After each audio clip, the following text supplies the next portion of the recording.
Youth Congress അധ്യക്ഷൻ Rahul Mankoottam MLA പെണ്ണുകേസിൽ കുടുക്കി അപകീർത്തിപ്പെടുത്താൻ ശ്രമിച്ച എല്ലാവരും കുടുങ്ങാൻ പോവുകയാണ്. ഒരു വളർന്നു വരുന്നൊരു നേതാവിനെ, യുവ MLA ഒരു കാരണവുമില്ലാതെ, ഒരാളുടെ പരാതിയുമില്ലാതെ ഇങ്ങനെ സോഷ്യൽ മീഡിയയിൽ അപമാനിച്ച് തകർക്കാൻ ശ്രമിച്ചത് ഒരു തന്തയില്ലാത്ത രാഷ്ട്രീയം എന്ന് തന്നെ സമൂഹം വിലയിരുത്തിയിരിക്കുന്നു. ഇതിപ്പോൾ എത്തി നിൽക്കുന്നത് റിപ്പോർട്ടർ TVയും ഏഷ്യാനെറ്റും തമ്മിലുള്ള പരസ്യ യുദ്ധത്തിലേക്കാണ്. MLAയോടൊപ്പം തന്നെ ഒരു ചാനൽ റിപ്പോർട്ടർ, ഏഷ്യാനെറ്റിന്റെ റിപ്പോർട്ടറെയും ഇതിൽ ഉൾപ്പെടുത്തി എന്നുള്ളതിൻ്റെ വലിയ വാർത്തകളും സൈബർ പോരാളികളുടെ ദുഷ്പ്രചരണങ്ങളും ഒക്കെ കണ്ട് ഏഷ്യാനെറ്റ് ന്യൂസ് ഇപ്പോൾ അത് കോടതി കയറ്റിയിരിക്കുകയാണ്, പരാതി നൽകിയിരിക്കുകയാണ്. റിപ്പോർട്ടർ TVയും അതുപോലെ സോഷ്യൽ മീഡിയയിലെ യുദ്ധം നടത്തിയ സൈബർ സഖാക്കളും ഇതിൽ നിന്ന് പിന്തിരിയാത്തിടത്തോളം കാലം ഇനി കാത്തു നിൽക്കാനാകില്ല എന്ന് പ്രഖ്യാപിച്ചുകൊണ്ടാണ് ഏഷ്യാനെറ്റിന്റെ ഇപ്പോഴുള്ള യുദ്ധ പ്രഖ്യാപനം.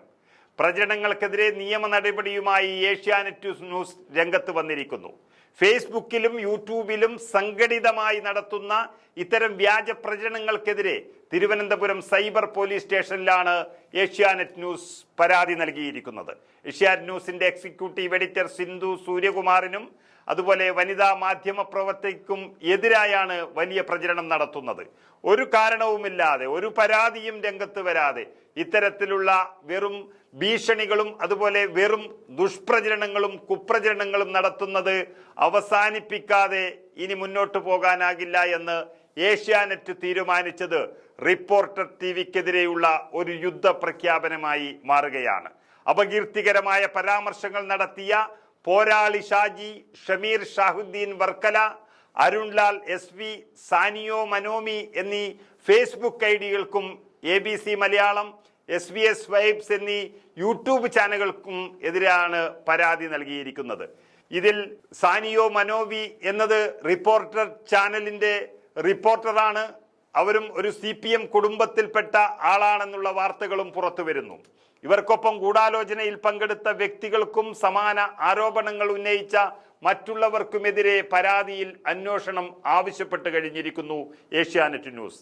വനിതാ മാധ്യമ പ്രവർത്തകർക്കെതിരെ സൈബർ ഇടങ്ങളിൽ നടത്തുന്ന ആസൂത്രണ പ്രചരണങ്ങൾക്കെതിരെ മുഖ്യമന്ത്രിക്കും DGPക്കും Kerala union of working journalist ഇന്നലെ പരാതി നൽകി കഴിഞ്ഞിരിക്കുന്നു. അത് വലിയൊരു നിയമ പോരാട്ടത്തിലേക്ക് കടക്കുകയാണ്. ഇതോടെ റിപ്പോർട്ടർ ചാനലിന്റെ ആപ്പീസ് പൂട്ടിക്കാൻ തന്നെയാണ് ഏഷ്യാനെറ്റിന്റെ നീക്കം. കള്ളപ്രചരണങ്ങൾ നടത്താൻ വേണ്ടി ഒരു ചാനൽ ഉണ്ടാക്കി വെച്ചിരിക്കുന്ന ആ മാനേജ്മെന്റിനെ ഇതോടെ തലയിൽ മുണ്ടിട്ട് നടക്കാൻ പോലും കഴിയാത്ത രീതിയിലാക്കുകയാണ് ഏഷ്യാനെറ്റിന്റെ ലക്ഷ്യം.